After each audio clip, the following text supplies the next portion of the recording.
দেখলে বোঝার উপায় নেই যে এটি হাতের লেখা নাকি ছাপানো কোরআন শরীফ।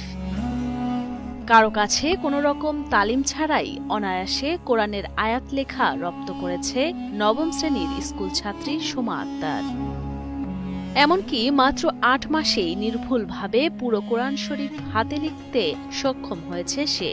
আমি আগে প্রথমে ছোট সূরাগুলা লিখতাম, তারপরে আমি একদিন রাতে ঠিক এভাবে ছোট সূরাগুলাই লিখছিলাম। তখন আমার এক ভাই এসে আমাকে বলে যে তুমি তো সূরাই লিখো, তাইলে তুমি কোরআন লিখতে পারো, তুমি কোরআন লিখো।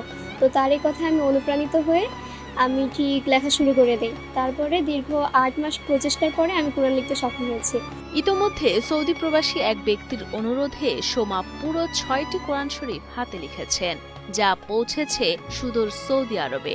আমার এই লেখা দেখে এক সৌদি প্রবাসী হুজুর, তিনি অনেক খুশি হয়ে আমার কাছে ৬ কপি অর্ডার করেন। তো আলহামদুলিল্লাহ তার এই ৬ কপি আমি তাকে পৌঁছে দিয়েছি তার কাছে। পড়াশোনার পাশাপাশি সময় সুযোগ পেলেই কাগজ কলম নিয়ে কোরআনের আয়াত লিখতে বসে যায় সোমা।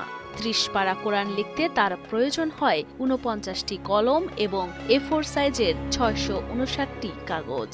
আমার কোরআন লিখতে ৪৯টা কলম লাগছে, ঠিক A4 সাইজের পেজ লাগছে ৬৫৯টা। প্রতিভাবান সোমা আক্তার দিনাজপুরের চিরিরবন্দর উপজেলার মাঝাপাড়া গ্রামের দিনমজুর আমিনুল ইসলামের মেয়ে। চিরিরবন্দর সরকারি মডেল পাইলট উচ্চ বিদ্যালয়ের নবম শ্রেণীর ছাত্রী সোমা। ছোটবেলা থেকে সুন্দর হাতের লেখার চর্চা ও আরবি ক্যালিগ্রাফি আর্ট করত সে। পাশাপাশি চাচাতো ভাইয়ের কাছ থেকে কোরআন পড়া শিখে ছোট ছোট সূরাগুলো দেখে দেখে নিজেই লেখা রপ্ত করে। প্রথম লেখায় কিছু ভুল থাকলেও এলাকার হুজুরের পরামর্শে সেগুলো নিজেই সংশোধন করত। তার লেখার প্রশংসা করে তার চাচাতো ভাই তাকে অনুপ্রেরণা জাগায় কোরআন লেখার জন্য।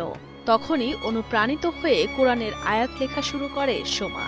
আমার ভাগিনাই বললো যে সোমা, তোমার হাতের লেখা তো সুন্দর, তুমি তো দোয়া গেলে লেখছো সুন্দর, তো তুমি তাহলে কোরআন লিখতে পারো। তখন আমাকে বলতেছে মা, আমি ভাইয়া বলতেছে তাহলে আমি কোরআন লিখি। আমি বললাম যে আচ্ছা ঠিক আছে, তোমার যদি মনে চায় আর তোমার যদি ধৈর্য থাকে তো তুমি লেখো।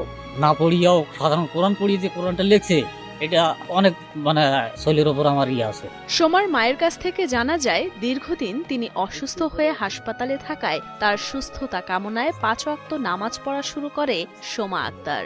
পরবর্তীতে মেয়ের চালচলনে ভিন্ন পরিবর্তন লক্ষ্য করেন তিনি।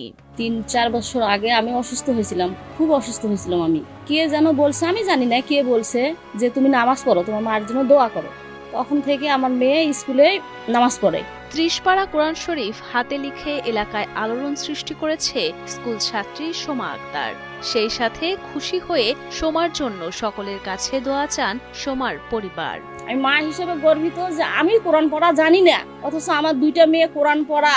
আমার মেয়েরা যত বড় হয়েছে, আমার মেয়েদের কেউ কোনোদিন চুল দেখতে পায়নি। আমার নাতিনি হয় ছোট, এই নাতিনি মনোযোগ দিয়ে লেখাপড়া করিয়া আর যত বড় ইয়ে করছে, এতে তো আমাদের মন খুব শান্তি হয়ে গেছে।